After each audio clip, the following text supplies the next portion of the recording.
both teams should actually secure a good side lane. So we're seeing this right now. Esmeralda, good counter pick for this Both Uranus. already. But then again, yeah, but then Xborg is a good counterpart for this Esmeralda because of the true damage. What's good about Myanmar is they actually secured a tank. But then again, an answer to an answer for this three first picks of our teams. It's just the same. Two side laners and then a solid tanker. So the question is, who's gonna be the hyper carry for this both teams because the Link and Claude is totally out.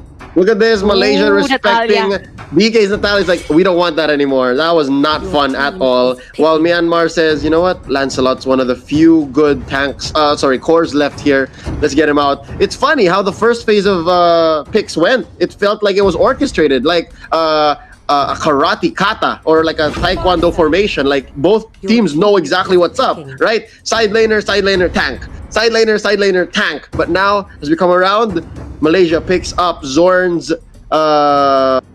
is that Zorn? Yeah, that's Zorn's Farsa. And Myanmar here now has to make the decision. They're gonna pull the trigger first. Which core? Yeah.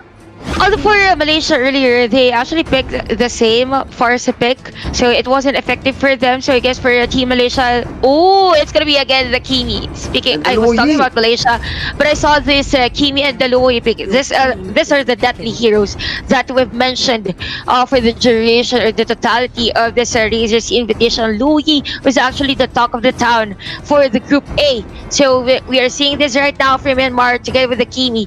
Talk about damage. Talk about the DPS and the turret push prowess. Yeah. This Kimi has it. And for Malaysia, this is a bit of a gamble if they will go for the 1-1. But if it's gonna be the Hayabusa again. So yeah, a lot more gamble for Malaysia though, because this is just almost the same for the draft pick on game number 2 in terms of hyper carry. Here's what I'm thinking. There's more than one way now for Myanmar to protect the Kimi, right? You have the Kufra, you have the Uranus that could stay in the back, and then you have the Luoyi. Like you can portal out, you can hit the diversion onto the. They will advance for another game against Philippines. But then again, if they lose with this Hayabusa pick, this is going to be the end of their journey for this Razer Sea-Invitational. Oh, will machismo be worth it when your tournament life is on the line? Can swag really overcome success? I'm not sure, but nonetheless, Team Myanmar here going up against Team Malaysia.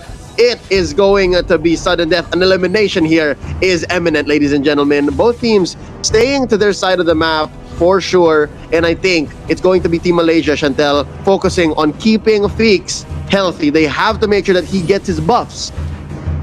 Yeah, he needs to, because earlier the problem was actually he wasn't able to take the jungle against Myanmar. And what's good about Malaysia though, we haven't mentioned Rumpel for a quite period of time, but he is one good of an Atlas player here for Malaysia. So we need to see those kind of initiation plays where he takes 3, maybe 4 players against Myanmar, right then the Predator goes in. But then again for Myanmar, they're actually answering the aggressiveness.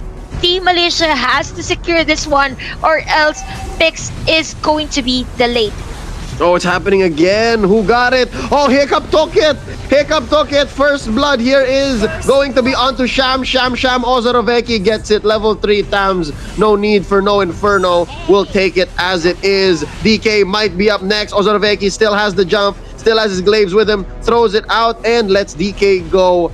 But I think in the long run, FEEKZ still needs his buff. Chantel, FEEKZ still needs his buff. He actually needs it for him to be able to spam his skills here for his Hayabusa. We all know that this kind of heroes are actually dependent. It's like a Ling that has secluded, I guess, mobility as compared to that one. But then again, Malaysia, they took this first blood, which is actually good. It's just that it's the hyper carry that is being killed here. Myanmar. Nice setup play there, or pickup play there, coming in from Team Myanmar, actually taking down FEEKZ. We mentioned earlier how the gravity of getting the hyper carry early on, or the early part of the game. Yeah, and FEEKZ here not having a good time, and I think that is an understatement. Because 1, he lost out on his blue. 2, he died in about 2 minutes. Like, your core should not be doing that. And I think Team Malaysia here has quite the mountain to climb. Now FEEKZ back on the horse, just returning to mid lane, and he can't even cross the river. That's how scared FEEKZ is right now. And I think Team Malaysia, they really need to play it safe. And it's hard to say that because we're 3 minutes in. We're just 3 minutes in. Yeah, and actually for Malaysia, I guess the offlaners and the side laners here need to step up.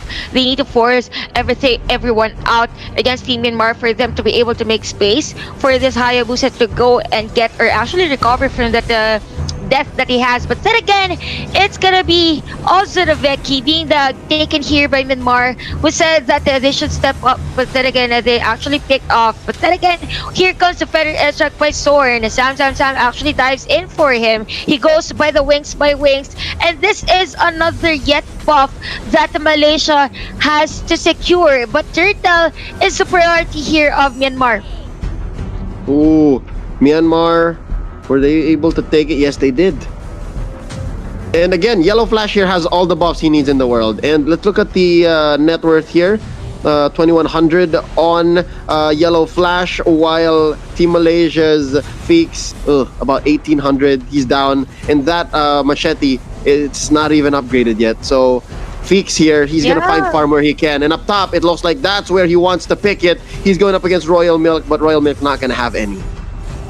Yeah, and actually for Malaysia, that is a bit of a problem for them because right now we can see Myanmar actually zoning them. We have the Louis with that vacuum. You see the damage? That's actually against the thumbs. So that there alone, if you have that kind of damage and you have the DPS for the Kini, that is going to be a problem for Malaysia on this game. So far for Myanmar, they're up in terms of gold. And again for Malaysia, we need this side laners to actually step up for this Hayabusa to recover for this discrepancy in terms of gold. Again, here comes the damage. You have the vengeance for OZORAVEKI in the middle lane. Rumpel goes in for the backup, and they're gonna disengage. For Myanmar, what's good about this one is right after they clear minion wave, they just go and go in for another objective, or maybe go on the top lane, or actually rotate against Malaysia. Yep. And I think this is a practice in futility because FEEKZ should not be fighting Royal Milk. Now Royal Milk picks up the immortality. It's all the more worse for Team Malaysia because that X-Borg will just refuse to die. Now Lord ARTZ engaging with DK. YELLOWFLASH with the maximum charge. Wow. Team Myanmar bullying Malaysia out of their own lane up top. And YELLOWFLASH gonna be cutting this, waiting for the next wave to go for the push. And look at that, down bottom. That is XAMXAMXAM just working on that turret. It's almost down. But look at this. Nice catch here by our Kufra DK. But Rumpel gonna go down and almost is FEEKZ. XAMXAMXAM gonna try to get a bite on him. Both using the Cyclone Eye, but FEEKZ gets it. XAMXAMXAM with the flicker and the Ionic Edge. Down goes FEEKZ. Another free turtle here for Team Myanmar.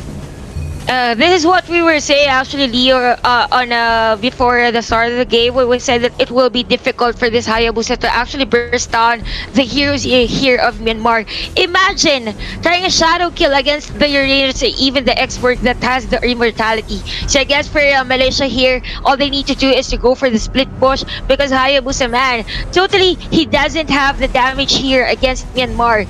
For Myanmar though, what's good about this team is that they're just zoning the players.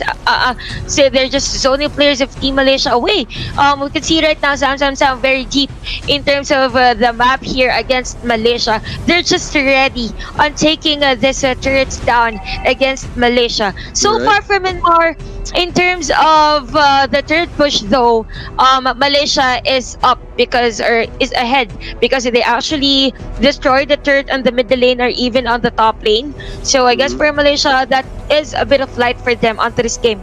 Oh yes, for sure. And what's interesting here is possibly that is the key for Malaysia's victory. They can still win this if they play the split push game into the late game. But as I say, that Rumpel gets bursted down by this 3-man death squad from Myanmar. And YELLOWFLASH, just like in game number 2, has yet to die.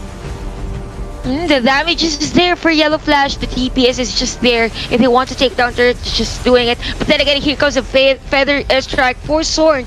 The damage is not enough, and actually Team Myanmar just backs away on that.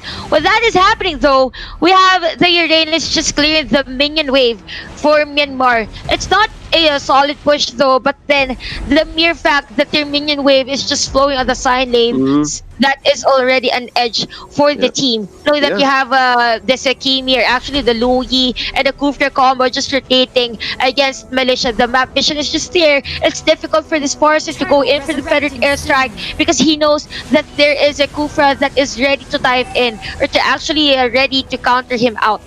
Yeah, no, I think the key here is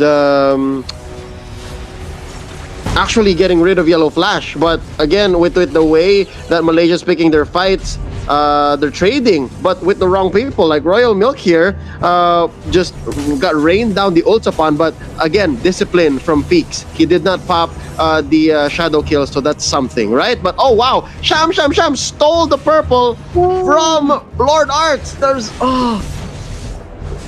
Man, that was maybe I guess the still of the century. You are a Uranus. You don't have actually a damage. You're just relying on your skills, but you were actually able to steal a buff against an Esmeralda. So I guess for this one, Team Myanmar really is on the upper hand. You can see the damage there. For Zorn, he pops in this feather airstrike, but the damage is just not enough.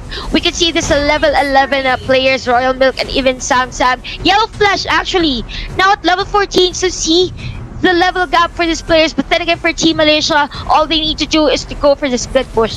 If ever the split push gameplay is effective for them, that is going to be a difficult situation for Myanmar. Although for Myanmar, they're just taking advantage of this disadvantageous situation that Malaysia is facing through. Yeah, no, Chantel, the thing here is the split push is essentially what you do when you're losing, right? So Team Malaysia here, they have to understand that. They have to acknowledge the fact that they are behind. And then from there, they can make the decision and say, you know what, we're not going to pick fights. We'll play defensively. FEEKZ, you go split push. Because I think he's the only one who's capable of that because he's the only one with an escape. But the thing is, that's your core. So you're already just burying yourself much, much deeper in defeat because even your core is scared for his life. So with that being said, the map has turned blue here. Team Malaysia cannot find that window to split push in the past 2 minutes, and Lord is up now. Oh, at least they got something. Down goes Royal Milk. Finally, that's the X-Borg though. I'm pretty sure a lot of resources went into taking down all 4 of his life bars after the immortality, and now Cham just bullying FEEKZ. Yeah, actually, FEEKZ here is in a complex situation. We know that Hayabusa needs to actually burst for the shadow kill. But then again, this is Uranus we are facing, or this is Uranus he's facing. We have the damage though for Zorn. But in terms of the gold lead, in terms of the item lead here of Myanmar, it's kind of difficult for Malaysia to actually burst the players of Myanmar. We have the Necklace of Durance plus a Winter Tension here for the Louis. Imagine the export having this immortality and even the Bloodless Axe. Actually, the top farmer for this game is 8k, so that is a bit of a gold lead against the Hayabusa, which still stands at 6.5k gold. Speaking of damage, for Team Malaysia, they are heavily relying for their finisher, which is FEEKZ. Not unless they will go totally for the Farsa kind of burst. So again, Lord has been taken here. Oh, what a steal! Oh, that death is all the more worth it, and he actually almost took down YELLOWFLASH. That was so close. And now Zorn, walking the other way, will not escape the wrath of Myanmar. That was our Lord, good sir. Why would you do that? 2 down for the price of the Lord. I'll take it. That is a Friday bargain, Chantel. Yeah, thank God it's Friday for Team Malaysia after taking the Lord. that is actually a buy time for them to turn things around or even blow their minion waves in an advantageous situation against Myanmar. So I guess for Myanmar, that kind of objectives, they need to secure that, or else Malaysia, they will have this Esmeralda scaling up his damage. So that is a problem for them. Although FEEKZ, oh my god, he's gonna be killed here by the hands of YELLOWFLASH. The vacuum was just there, the damage was just there for Team Myanmar. We have the Lord being defended here by Myanmar. It's gonna be 11-2 for the score. Speaking of goal lead, we have 7.7k for this Hayabusa alone. But then again, it's gonna be a killing spree for YELLOWFLASH onto his Kimmy. Oh no. I was gonna say one for the Lord, like OZORAVEKI for the Lord, that's a good deal. But since one of the other heroes went down as well, like it's not worth it anymore. And just like that, YELLOWFLASH able to capitalize down bottom. There were less heroes in his face, hence he was able to punch in a little more. Now this turret is being threatened. OZORAVEKI here caught out by YELLOWFLASH's bullets, and now that is actually a orange buff empowered Kimmy, and top taken down by Royal Milk. Now mid gonna follow through. Oh, Chantal, it's like game number 2 all over again. DK jumping in with the Tyrant's Rage. And up next is going to be Rumpel looking for the perfect fatal links. He actually used it on cooldown. FEEKZ here has the shadow kill. He needs to pop it, needs to press the button at the right time. Needs to get out of here. Flicker out is the Esmeralda. Delayed damage by YELLOWFLASH. Glowing Wand doing work. Royal Milk barely surviving. Rumpel taken out by YELLOWFLASH. That's 2 down, 3 defenders left for Team Malaysia. Make that 2. FEEKZ and OZORAVEKI, the only ones left. This is their last stand. FEEKZ takes out Royal Milk. XAMXAMXAM wants it. FEEKZ is down. YELLOWFLASH with the help of Ionic Edge takes it. 1 defender left. It's OZORAVEKI. A minion wave from top and bottom coming in. HICCUP taken out by OZORAVEKI. It's a wipeout. YELLOWFLASH is it's a wipeout, guys. Myanmar is going to be moving on to the playoffs, and we have to say goodbye to Team Malaysia. Chantal, how intense was